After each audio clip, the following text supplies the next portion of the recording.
हमारे साथ medical expert Sameer Bhati जी हैं।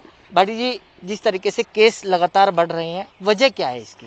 जी, बिल्कुल। अब देखिए, हम बात करें एकदम से जो आप दूसरी लहर की बात कर रहे हैं, हालाँकि दिल्ली का अगर हम देखें तो दिल्ली में तो ऑलरेडी 3 वेव्स आ चुकी हैं, जैसा कि जुलाई में आया था, उसके बाद आपका सितंबर में और उसके बाद हमने नवंबर में देखा।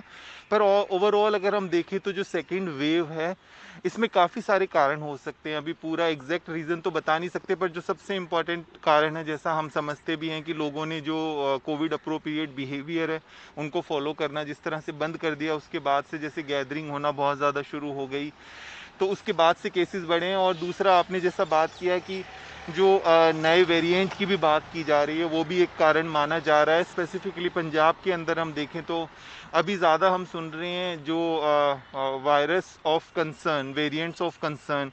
स्पेसिफिकली पंजाब के अंदर अगर हम बात करें तो पंजाब में जो जीनोम सीक्वेंसिंग टेस्ट हुआ है, उससे पाया गया, पता लगा है कि वहाँ पर यूके वेरिएंट मिला है। तो यूके वेरिएंट के बारे में जैसा हमने सुना था कि जो यूके में भी काफ़ी ज़्यादा जो है ये तेज़ी से फैला है, तो एक कारण वो भी हो सकता है। और दूसरा, अभी साउथ अफ्रीकन वेरिएंट और ब्राज़ीलियन वेरिएंट भी, ये भी इसके ऊपर भी अभी देखा जा रहा है। हालांकि वो उतने ज़्यादा वेरिएंट नहीं मिले हैं हिंदुस्तान के अंदर। और एक और जो सामने निकल कर आया है, डबल म्यूटेंट, जो महाराष्ट्र में भी काफ़ी देखा गया है।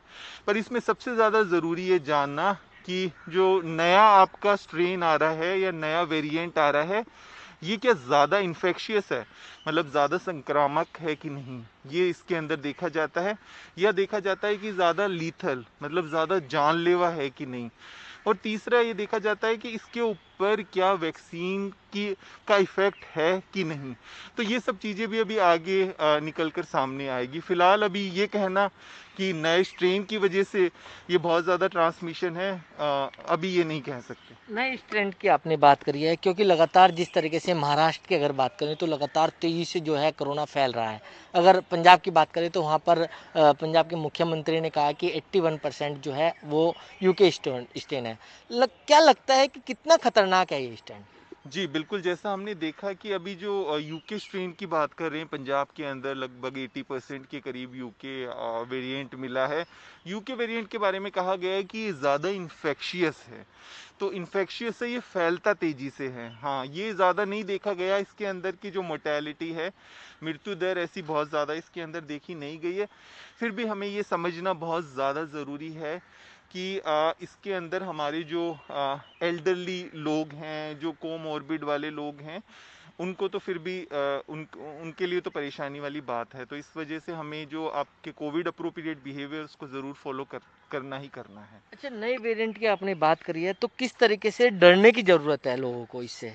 देखिए, इसके अंदर हम जैसे बात कर रहे थे कि अभी हमारी बहुत मुश्किल से इकॉनमी ट्रैक के ऊपर आई है, और अगर ये सब चीज़ें नहीं फॉलो होगी और दोबारा से जैसी लॉकडाउन वाली ऐसी सिचुएशंस आ रही है, तो उससे हमें काफ़ी ज़्यादा नुकसान होगा।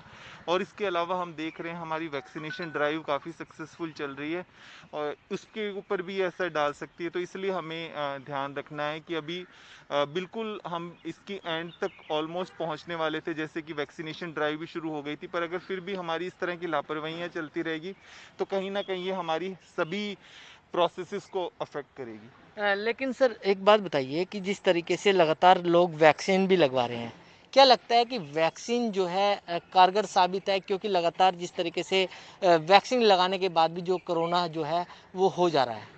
देखिए, एक चीज़ हमें ये समझना ज़रूरी है कि खाली वैक्सीनेशन इसका एक जो है खाली ये नहीं मानेंगे कि खाली वैक्सीनेशन एक उपाय है। वैक्सीनेशन भी एक उपाय है। आपका जो सबसे पहला प्रोसेस, जैसा हम पिछले साल भी कर रहे थे इस संक्रमण को रोकने के लिए, टेस्टिंग करने के बाद डिटेक्ट करके, ट्रैक करके, ट्रेस करके उसको आइसोलेट करना, ठीक तरीके से जो क्वारंटाइन प्रोटोकॉल है उनको फॉलो करना। ऐसा नहीं कि पॉजिटिव आने के बाद भी लोग घूम रहे हैं और उस वायरस को और ज़्यादा स्प्रेड कर रहे हैं। दूसरा, आपका जो कोविड अप्रोप्रिएट सारे बिहेवियर्स हैं, जो भी मास्क लगाना, आपने देखा होगा कि मास्क भी ठीक तरीके से लोग लगा नहीं रहे, जस्ट चालान से बचने के लिए मास्क लगाते हैं, नाक भी कवर नहीं करते। तो ये जो मास्किंग है उसको ठीक तरीके से करना। और आपने देखा होगा कि अब कैसे गैदरिंग शुरू हो गई है, वेडिंग के अंदर भी कितनी ज़्यादा भीड़ भाड़ और ये सब चीज़ें शुरू हो गई है।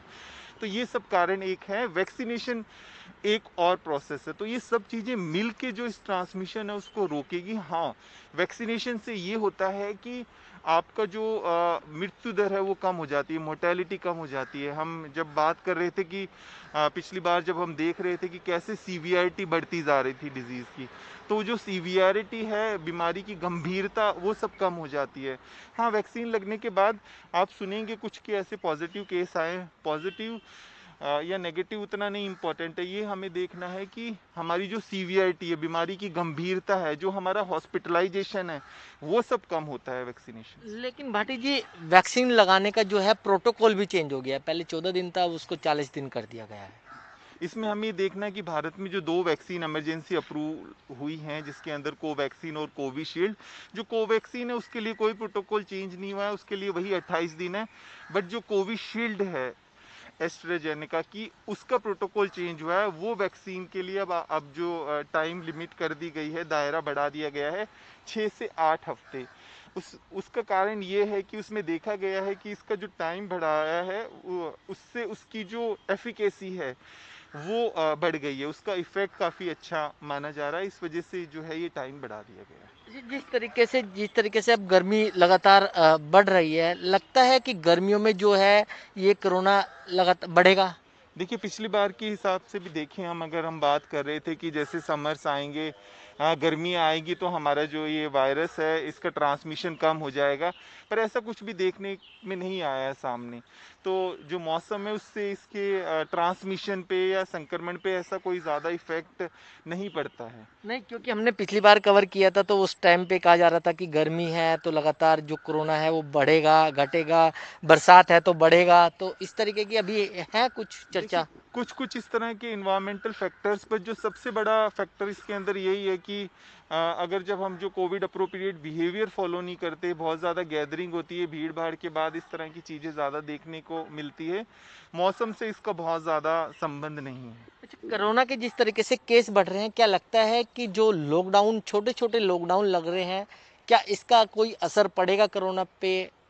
जी, बिल्कुल, इसमें हमें देखना होता है कि जब भी इस तरह से ट्रांसमिशन रेट बढ़ता है, संक्रमण बढ़ता है, तो हमें उसकी ट्रांसमिशन की चेन को ब्रेक करना बहुत ज़्यादा ज़रूरी है। पर हाँ, उसके लिए जो आप बात कर रहे हैं, 1 दिन का, 2 दिन का, वीकेंड्स का लॉकडाउन या नाइट कर्फ्यू, इस तरह की कोई चीज़ें उसके अंदर काम नहीं करती है।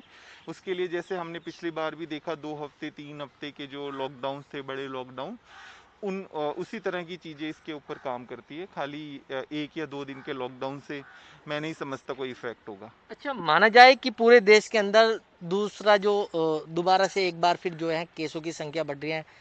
हाँ, बिल्कुल ऐसा हम कह सकते हैं, दूसरी लहर, क्योंकि जो केसेज़ है वो काफ़ी बड़ी मात्रा में बढ़ते जा रहे हैं, जैसा हमने देखा 6 राज्यों में भी, स्पेसिफिकली महाराष्ट्र में जैसा हम देख रहे हैं कि किस तरह से। हाँ, इस बार ये देखा गया है कि जो आपके छोटे शहर हैं, वहाँ पर भी काफ़ी ज़्यादा केसेस पाए गए हैं, इवन गाँव के अंदर भी काफ़ी ज़्यादा केसेस पाए गए हैं, तो इसको दूसरी लहर कहा जा सकता है। अच्छा सर, एक चीज़ और बताइए कि जब पूरे देश में बढ़ रहे हैं तो 6 राज्यों की अगर बात करें तो 6 राज्यों में ही क्यों बढ़ रहे हैं केस? वैसे तो बात की जाए तो जब पिछली बार भी देखा तो अलग अलग टाइम के अंदर, अलग अलग राज्यों के अंदर जो है उसकी पीक आ रही थी। बाकी हम बात करें तो थोड़ा बहुत इसको ये भी कहा जा सकता है कि दिल्ली की जैसे हम बात करें, दिल्ली में नवंबर दिसंबर के अंदर पीक आई थी, और दिल्ली का जो सीरो सर्वे भी हुआ था उसके अंदर पाया गया था कि लगभग 56% के करीब लोग इन्फेक्ट हो चुके हैं, मतलब आधी से ज़्यादा दिल्ली, आधी दिल्ली के करीब लगभग संक्रमित हो चुकी थी। तो कुछ नेचुरल एंटीबॉडीज़ भी उनके अंदर बन चुकी थी। तो ये वाला भी एक कारण हो सकता है। अच्छा, ये पीक तक कब तक रहेगा? मतलब एक सर्वे आया तो उसमें कहा जा रहा है कि अप्रैल के महीने में पीक में जाएगा। तो अप्रैल या मई के महीने में पीक पे जा सकते हैं और इससे ज़्यादा केस जो है बढ़ सकते हैं। जिस तरह से जैसे अभी हम ट्रांसमिशन की दर देख रहे हैं वो बढ़ ही रही है बिल्कुल। तो अब इसको हमें रोकना है। हाँ, पीक पे अभी एकदम ऐसे कहना कि 1 महीने के अंदर पीक पे जाएगा या 1.5 महीने पे, वो भी कहना बहुत ज़रूरी है, क्योंकि वो सारी डिपेंड करता है हमारे जितने प्रिवेंटिव मेजर्स पे, कि किस तरह से हम चेन को ब्रेक कर सकते हैं और किस तरह से हमारे जो प्रोटोकॉल बने हुए हैं, क्योंकि अभी तो हमें सभी कुछ प्रोटोकॉल हमें पता है, वो किस तरह से अगर ग्राउंड लेवल पे किस तरह से इम्प्लीमेंट होंगे। अच्छा, मृत्यु दर की बात करें तो मृत्यु दर में कहीं न कहीं गिरावट ज़रूर देखने को मिली है, क्योंकि केस तो लगातार बढ़ रहे हैं, लेकिन मृत्यु दर पिछले जो पहला जो लहर आई थी उसकी वजह से कम है। वजह क्या है इसकी?